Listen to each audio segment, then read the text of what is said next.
ನಮಸ್ಕಾರ. ಈ ವಿಡಿಯೋದಲ್ಲಿ Aadhaar exam login I D ಮತ್ತು ಪಾಸ್ವರ್ಡ್ ಯಾವ ಥರ ತೊಗೊಂಡು ನೋಡಿ. ಆಧಾರ್ ಎಕ್ಸಾಮ್ ಅಂತ ಕ್ಲಿಕ್ ಮಾಡಬೇಕು. ವೆಲ್ಕಮ್ ಟು ಲಾಗಿನ್ ಪೇಜ್ ಅಂತ ಬರ್ತದೆ. ಅದ್ರ ಮೇಲೆ ಕ್ಲಿಕ್ ಮಾಡಬೇಕು. ಕ್ಲಿಕ್ ಮಾಡಿದ ಮೇಲೆ ಈ ಥರ ಪೇಜ್ ಓಪನ್ ಆಗುತ್ತೆ. ಈ ಥರ ಪೇಜ್ ಓಪನ್ ಆಗಿ user I D and password ಕೇಳುತ್ತೆ. ಅದ್ರೊಳಗೆ ಸೈನ್ ಇನ್ ಮತ್ತು ಕ್ರಿಯೇಟ್ ನ್ಯೂ ಯೂಸರ್ ಅಂತ ಕೇಳುತ್ತೆ. ಕ್ರಿಯೇಟ್ ನ್ಯೂ ಯೂಸರ್ ಮೇಲೆ ಕ್ಲಿಕ್ ಮಾಡಬೇಕು. ನೋಡಿ, ಹಿಂದಿನ ವಿಡಿಯೋದಲ್ಲಿ XML ಫೈಲ್ ಆಧಾರ್ ಕಾರ್ಡ್ ಯಾವ ಥರ ಡೌನ್ಲೋಡ್ ಮಾಡೋದಂತ ತೋರಿಸ್ಕೊಟ್ಟಿದ್ದೀನಿ. ಆ XML ಫೈಲ್ನ ಅಪ್ಲೋಡ್ ಮಾಡಬೇಕು. ಡೌನ್ಲೋಡ್ ಮಾಡಿರೋ XML ಫೈಲ್ನ ಮಾಡಿದ ಮೇಲೆ ಈ ಥರ ಇರುತ್ತೆ ನೋಡಿ, ಆಫ್ಲೈನ್ ಆಧಾರ್ ಅಂತ ಇರುತ್ತೆ. ಅಪ್ಲೋಡ್ ಅಂತ ಕೊಡಬೇಕು. Upload XML file uploaded successfully ಅಂತ ಬಂದಮೇಲೆ ನೆಕ್ಸ್ಟ್ ಶೇರ್ ಕೋಡ್ ಅಂದರೆ ಡೇಟ್ ಆಫ್ ಬರ್ತ್ ಅಂದರೆ date of year of birth ನಿಮ್ಮ ಹುಟ್ಟಿದ ವರ್ಷ ಹಾಕಬೇಕು. ಮೊಬೈಲ್ ನಂಬರ್ ಇದು ಮೊಬೈಲ್ ನಂಬರ್ ಆಧಾರ್ ಕಾರ್ಡ್ನಲ್ಲಿರುವಂತೆ. ಏನಾದರೂ ಆಲ್ರೆಡಿ ಇದ್ದರೆ ಯೂಸರ್ ಎಕ್ಸಿಸ್ಟ್ ಅಂತ ಬಂದರೆ ನಿಮ್ಮ ಆಧಾರ್ ಕಾರ್ಡ್ಗೆ ಮೊಬೈಲ್ ನಂಬರ್ ಚೇಂಜ್ ಮಾಡ್ಕೋಬೇಕು. ಮಾಡ್ಕೊಂಡ್ಮೇಲೆ ಮತ್ತೆ ಈ ಥರ ಅಪ್ಲೈ ಮಾಡಬೇಕು. ಯಾಕಂದರೆ ನಾನು ಒಂದು ವಾರದಿಂದ ಇದ್ದಾಗ ನಿಮ್ದು ಆಲ್ರೆಡಿ ಈಗ ರಿನ್ಯೂವಲ್ಗೆ ಬಂದಿರುತ್ತೆ. 5 ವರ್ಷಕ್ಕೊಮ್ಮೆ ಎಕ್ಸಾಮ್ ಆಗಬೇಕು. ಆಲ್ರೆಡಿ ಮೊದಲಿಗೆ ಯೂಸರ್ ಆಲ್ರೆಡಿ ಎಕ್ಸಿಸ್ಟ್ ಅಂತ ಬರುತ್ತೆ. ಆವಾಗ ಫೋನ್ ನಂಬರ್ ಚೇಂಜ್ ಮಾಡಿಕೊಂಡು ನೀವು ಈ ಥರ ಮಾಡ್ಬೋದು. ನೋಡಿ, ಸೆಂಡ್ ಮೊಬೈಲ್ OTP ಅಂತ ಕೊಡಿ. ಮೊಬೈಲ್ ನಂಬರ್ಗೆ OTP ಬರುತ್ತೆ.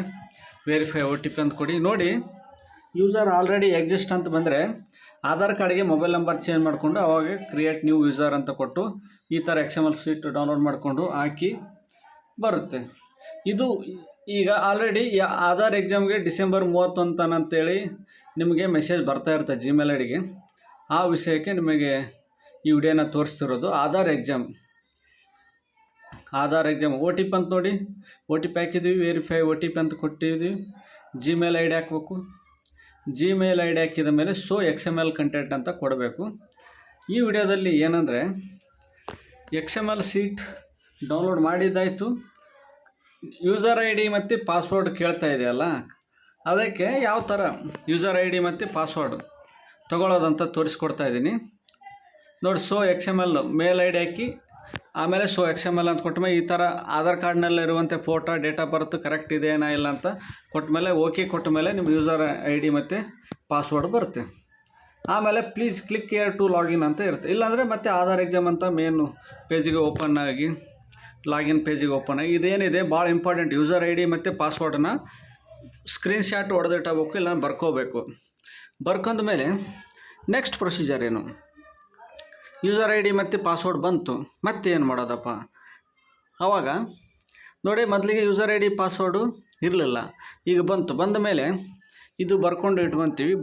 ಇಟ್ಕೊಂಡ್ಮೇಲೆ ಲಾಗಿನ್ ಮಾಡ್ಕೋಬೇಕು. ಲಾಗಿನ್ ಮಾಡಿಕೊಂಡು ಇದು ಪಾಸ್ವರ್ಡು ನಿಮಗೆ ನೆನಪಿಟ್ಟೋಕ್ಕೆ ಆಗಲ್ಲ ಅಂತ ತಿಳ್ಕೊಳ್ಳಿ. ಆವಾಗ ನೀವು ಹೊಸ ಪಾಸ್ವರ್ಡನ್ನು ನೀವು ಸೆಟ್ ಮಾಡ್ಕೋಬೇಕು. ಅಂದರೆ ನೀವು ಇನ್ನೊಂದು ಹೊಸ ಪಾಸ್ವರ್ಡನ್ನ ಇಡಬೇಕು. ಯಾವ ಥರ ಇಡೋದಂತ ಮತ್ತೆ ತೋರಿಸ್ತಾ ಇದ್ದೀನಿ ನೋಡಿ. ಮತ್ತೆ please click here to login ಅಂತ ಇದೆ, ಅದ್ರ ಮೇಲೆ ಕ್ಲಿಕ್ ಮಾಡಬೇಕು.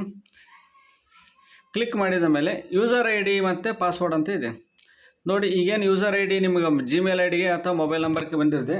ಇಲ್ಲಾಂದರೆ ಈಗ ಬರ್ಕೋ ಅಂತ ಹೇಳಿದ್ದೆ, ಬರ್ಕೊಂಡಿದ್ದರೆ ಅದನ್ನು ಯೂಸರ್ ಐ ಡಿ ಹಾಕಬೇಕು. ಹಾಕಿದ ಮೇಲೆ ಕೆಳಗಡೆ ಪಾಸ್ವರ್ಡ್ ಹಾಕಬೇಕು. ಬಂದಿರೋ ಪಾಸ್ವರ್ಡು ಬಂದಿದೆ, ಅದನ್ನು ಹಾಕ್ಕೊಂಡು ಸೈನ್ ಇನ್ ಅಂತ ಕೊಡಬೇಕು. ನೋಡಿ, ಭಾಳ ಸಿಂಪಲ್ಲಾಗಿದೆ. ಇದು ಗೊತ್ತೇ ಆಗಲ್ಲ. ಯೂಸರ್ ಆಲ್ರೆಡಿ ಎಕ್ಸಿಸ್ಟ್ ಅಂತ ಬಂದರೆ ಯಾವ ಥರ ಮಾಡಬೇಕು ಅಂತ ಹೇಳಿದ್ದೀನಿ. ಮೊಬೈಲ್ ನಂಬರ್ ಚೇಂಜ್ ಮಾಡಬೇಕು ಆಧಾರ್ ಕಾರ್ಡಿಗೆ, ಆವಾಗ ಚೇಂಜ್ ಆಗುತ್ತೆ ನೋಡಿ. ಯೂಸರ್ ಐ ಡಿ ಮತ್ತು ಪಾಸ್ವರ್ಡ್ ಮಾಡಿಕೊಟ್ಟು ಸೈನ್ ಇನ್ ಅಂತ ಕೊಡ್ತೀವಿ.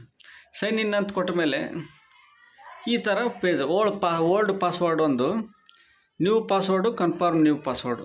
ನೀವು ಹೊಸ ಪಾಸ್ವರ್ಡ್ ಹಾಕಬೇಕು, ಇಡಬೇಕು. ಇನ್ನೊಂದು ಸೆಟ್ ಮಾಡಬೇಕು. ಯಾವ ಥರ ಸೆಟ್ ಮಾಡೋದು ನೋಡಿ. ಒಂದು ಕ್ಯಾಪಿಟಲ್ಲು, ಸ್ಮಾಲ್ ಲೆಟ್ರು, ಒಂದು ಡಿಜಿಟು ಮತ್ತು ಸ್ಪೆಷಲ್ ಕ್ಯಾರೆಕ್ಟರ್, ಇಷ್ಟು 4 ಇದರಲ್ಲಿ ಸ್ಟ್ರಾಂಗ್ ಪಾಸ್ವರ್ಡಾಗಿ ಇಟ್ಕೋಬೇಕು. ಇಟ್ಟ ಮೇಲೆ ಸೀಕ್ರೆಟ್ ಕ್ವಶನ್ ಯಾವುದು ಬೇಕೋ ಅದನ್ನು ತೊಗೊಂಡು ನೀವು ಕೊಡಬೇಕು. ಕೊಟ್ಟು ಚೇಂಜ್ ಪಾಸ್ವರ್ಡ್ ಅಂತ ಕೊಟ್ಟರೆ ಪಾಸ್ವರ್ಡ್ ಚೇಂಜ್ ಆಗುತ್ತೆ. ಸಕ್ಸಸ್ಫುಲಿ ಚೇಂಜ್ ಆದರೆ ಈಸಿಯಾಗಿಬಿಡುತ್ತೆ ನಿಮ್ಮದು. ಸಿಂಪಲ್ಲಾಗಿದೆ ನೋಡಿ, ಬಹಳ ಸಿಂಪಲ್ಲಾಗಿದೆ. ಯೂಸರ್ ಐ ಡಿ ಮತ್ತು ಪಾಸ್ವರ್ಡ್ ಬಂದ ಮೇಲೆ ಪಾಸ್ವರ್ಡ್ ಆದಮೇಲೆ ಈ ಥರ ಲಾಗಿನ್ ಆಗುತ್ತೆ. ನಾವು ಹೊಸ ಪಾಸ್ವರ್ಡ್ ಇಟ್ಟ ಮೇಲೆ ಈ ಥರ ಲಾಗಿನ್ ಆಗುತ್ತೆ. ಮುಂದಿನ ವಿಡಿಯೋದಲ್ಲಿ ಇದನ್ನು ಯಾವ ಥರ ಹಾಕೋದಂತ ಕೊಡ್ತೀನಿ. Thanks for watching. ಎಲ್ಲರಿಗೂ ವಿಡಿಯೋನ ಶೇರ್ ಮಾಡಿ.